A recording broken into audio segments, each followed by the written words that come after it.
Pulivendula Vontimitta ZPTC ఎన్నికల్లో rigging పై హైకోర్టులో విచారణ జరిగింది. వైసీపీ అభ్యర్థులు ఇద్దరు హైకోర్టులో పిటిషన్ వేశారు. ఎన్నికల ప్రక్రియ అన్నది అపహాస్యమైంది, పబ్లిక్ గా రిగ్గింగ్ చేసుకున్నారు అంటూ వాళ్ళు పిటిషన్ వేశారు. ఈ పిటిషన్ పైన విచారణ జరిగింది. పిటిషనర్ల తరఫున న్యాయవాది వీరారెడ్డి, మాజీ అడ్వకేట్ జనరల్ శ్రీరామ్ వాదనలు వినిపించారు. వీరారెడ్డి కొన్ని అంశాలను దృష్టికి తీసుకెళ్లారు. అభ్యర్థుల తరఫు న్యాయవాది మొత్తం 15 బూతుల్లో వైసీపీ ఏజెంట్లను కూడా పులివెందులలో అనుమతి ఇవ్వలేదు. పక్క నియోజకవర్గాల నుంచి భారీగా టీడీపీ నేతలు కార్యకర్తలు వచ్చి రిగ్గింగ్ చేసుకున్నారు. కనీసం వైసీపీ అభ్యర్థులకి కూడా ఇక్కడ ఓటేసే అవకాశం ఇవ్వలేదు. జమ్మలమడుగు నుంచి వందల వాహనాల్లో ఎమ్మెల్యే ఆదినారాయణ రెడ్డి అనుచరులు వచ్చారు. అందుకు సంబంధించిన ఫోటోలు, వీడియోలు కూడా ఉన్నాయి. పక్క నియోజకవర్గాల నుంచి వచ్చిన ఇదే టీడీపీ నాయకులు, కార్యకర్తలు క్యూ లైన్ లో నిలబడి ఓటేసేందుకు సిద్ధపడ్డ ఫోటోలు కూడా ఉన్నాయని కూడా న్యాయస్థానానికి వివరించారు. ఓటర్లను భయభ్రాంతులకి గురి చేసి వీళ్లే దగ్గరుండి రిగ్గింగ్ చేసుకున్నారని ఆరోపించారు. టీడీపీలో పదవులు అనుభవిస్తున్న ఇతర జిల్లాల, ఇతర నియోజకవర్గాల నాయకులు, కార్యకర్తలు పులివెందుల ఎన్నికల్లో ఓటు వేశారని కోర్టు దృష్టికి తీసుకెళ్లారు. అందుకు సంబంధించిన ఫోటోలు, వీడియోలను కూడా కోర్టుకు సమర్పించారు అభ్యర్థుల తరఫు న్యాయవాది.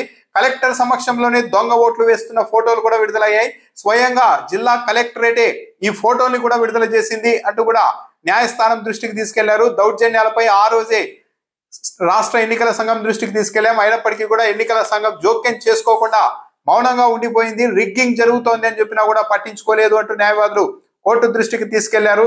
అయితే తెలుగుదేశం పార్టీ తరఫున న్యాయవాది మాత్రం ఎన్నికలకు సంబంధించిన వివాదాల్లో కోర్టులు జోక్యం చేసుకునే హక్కు లేదంటూ ఆయన వాదించారు. ఇప్పటికే ఎన్నికల కౌంటింగ్ కూడా పూర్తయింది.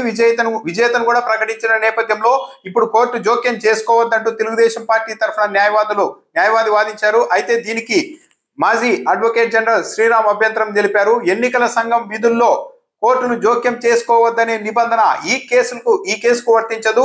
మొహిద్దీన్ సింగ్ కేసులో గతంలో కోర్టు రీపోలింగ్ కు ఆదేశించిందని కూడా ఆయన గత తీర్పును ప్రస్తావించారు. సహజ న్యాయ సూత్రాలకు విరుద్ధంగా అక్రమాలు జరిగినప్పుడు హైకోర్టు జోక్యం చేసుకోవచ్చని కూడా శ్రీరామ్ వాదించారు. అయితే హైకోర్టు ఈ సందర్భంగా కొన్ని వ్యాఖ్యలు చేసింది. ఆ ఫోటోల్ని, వీడియోని పరిశీలించిన న్యాయస్థానం ఎన్నికల సంఘం కల్పించుకొని రిగ్గింగ్ జరుగుతుంటే అడ్డుకొని ఉండాల్సిందే అని వ్యాఖ్యానించింది. ఫోటోల్లో చాలా స్పష్టంగా కనపడుతోంది. ఈ ఫోటోల్లో చాలా స్పష్టంగానే ఉంది. ఇతర ప్రాంతాల నుంచి ఇతరులు వచ్చారన్నది స్పష్టంగా కనిపిస్తోంది.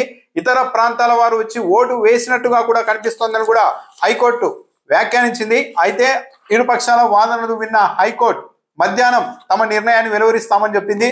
సో పబ్లిక్ గా కోర్టు కూడా అభిప్రాయపడుతోంది. దొంగ ఓట్లు వేసినట్టున్నారు, పక్క నియోజకవర్గాల నుంచి వచ్చి ఓటేసినట్టుగా ఉన్నారు, రిగ్గింగ్ ను ఈసీ అడ్డుకొని ఉండాల్సింది అని కూడా వ్యాఖ్యలు చేసిన నేపథ్యంలో, ఫోటోలు, వీడియోలు స్పష్టంగా దొరికిన నేపథ్యంలో స్వయంగా జిల్లా కలెక్టర్ కూడా ట్వీట్ చేసిన ఫోటోల్లోని దొంగ ఓటర్లు ఉండడం, మొత్తం అన్ని బయటకు వచ్చిన నేపథ్యంలో ఇప్పుడు హైకోర్టు దీనిపైన ఏమన్నా దర్యాప్తుకు ఆదేశించడమో, ఏదైనా కీలకమైన నిర్ణయాన్ని ఇస్తుందా అన్నది చూడాలి. పరిస్థితి ఇంత బహిరంగంగా కనిపిస్తూ ఉండడం, వందల మంది, వేల మంది పక్క నియోజకవర్గాల నుంచి ఓటు వేసినట్టు స్పష్టంగా అన్ని ఆధారాలు ఉన్న నేపథ్యంలో కోర్టులు కూడా ఈ అంశంలో ఏదో ఒక నిర్ణయం తీసుకునే అవకాశమే ఉంది. అలా కాకుండా మేము జోక్యం చేసుకోలేం అని చెప్పేందుకైతే అవకాశాలు తక్కువ ఉన్నాయి. ఒకవేళ అలా చెబితే ఇక ఈ ప్రజాస్వామ్యాన్ని, ఎన్నికల వ్యవస్థని ఎవరు కాపాడే పరిస్థితి కూడా ఉండదు. ఇక ఎన్నికల సంఘం, అధికార పార్టీ, పోలీసులు ముగ్గురు కలిసి ఇంకేమైనా, ఏ ఎన్నికల్లో అయినా ఏమైనా చేసుకోవచ్చు. ఇంకా ప్రజాస్వామ్యము, ఎన్నికల వ్యవస్థ అన్నది మూసేసుకోవడం బెటర్ అవుతుంది. సో కాబట్టి మధ్యాహ్నం హైకోర్టు ఏం చెబుతుంది అన్నది చూడాలి.